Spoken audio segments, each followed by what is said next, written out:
Pursuit of jade சமீபத்தில் வந்திருக்க சீன வரலாற்று நாடகம்.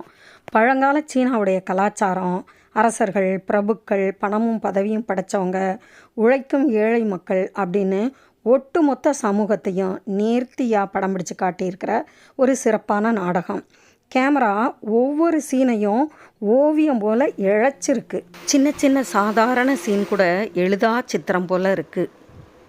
பன்றியை கசாப்பு செய்து தர்ற பன்றிக்கறி கடை வச்சு நடத்துகிற ஃபேன் சாங்யூ தன்னுடைய திறமையினாலையும் வீரத்தினாலையும் ஜெனரல் ஆகிறா.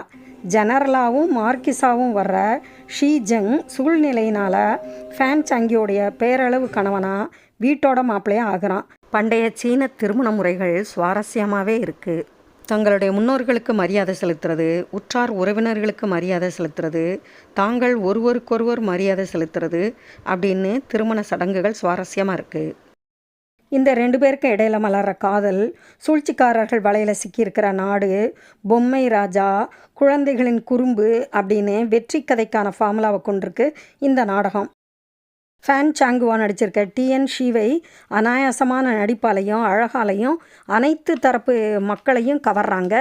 மார்க்கிஸ் ஷீ ஜெங்காக வர்ற ஜாங் லிங்கே அழகாக இருப்பதோடு மட்டுமன்றி ஜெனரலுக்கான ஒரு உடல் மொழியோட போர், காதல், உணர்ச்சி என அனைத்துலேயும் அசத்தியிருக்காரு. ஆடைகள், அலங்காரங்கள், அரண்மனைகள், பனிக்கால பின்னணி, பாசறைகள், போர்க்களம் அப்படின்னு எல்லாத்துடைய பின்னணியிலையும் படக்குழுவினருடைய கடுமையான உழைப்பு தெரியுது. சீன பாடலும் சரி, இசையும் சரி அருமையாகவும் இனிமையாகவும் இருக்குது. 4 பேர் விரட்டுற பன்றியை ஃபேன் சாங்கு ஒரே ஆளாக பிடிச்சு வெட்டுறதும், மிகப்பெரிய தளபதிகளை வெவ்வேறு போரில் வெட்டி சாய்க்கிறது அப்படின்னு ஹீரோயின் வர்ற காட்சிகள் இனிமையானவை. அதே போல் மார்க்கிஸ் செத்துட்டான், அவனை வழிபடு அப்படின்னு அவனுடைய நினைவு பலகையை வச்சு கதாநாயகி சொல்லும்போது, தன்னுடைய நினைவு பலகையை தானே வழிபடும் போதும், ஃபேன் சாங்கியை தாக்க வர்ற எதிரிகளை தன்னால் எந்திரிக்கவே முடியாட்டியும் அடித்து அவங்கள மண்டியிட வைக்கும் போதும், ஃபேன் சாங்கியோட மணமகை நொண்டி, அசிங்கமானவன், உதவாக்கிற, அதனால தான் வீட்டோட மாப்பிள்ளையாக வர்றான் அப்படின்னு ஊர்க்காரங்கள்லாம் புறணி பேசையில் அழகான மணமகனாக வந்து அவங்கள அசத்தும் போதும் சரி, ஜாங்லிங்கே ரொம்ப ரசிக்க வைக்கிறாரு.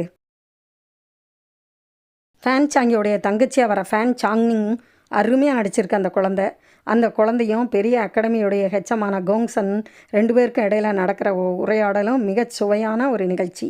பெரிய போர் ஹீரோவாக நகருக்குள்ளே கம்பீரமாக வளர்ற ஹீரோ மேலே பார்க்குறதும், மாடியில் இருக்க ஃபேன் சாங்கு கீழே பார்க்குறதும், அண்ணலும் நோக்கினான் அவளும் நோக்கினாள் அப்படிங்கிறத நினைவூட்டுது. பிஞ்ச் வாட்ச் செய்வதற்கு ஏற்ற நாடகம் பர்சியூட் ஆஃப் ஜேடு.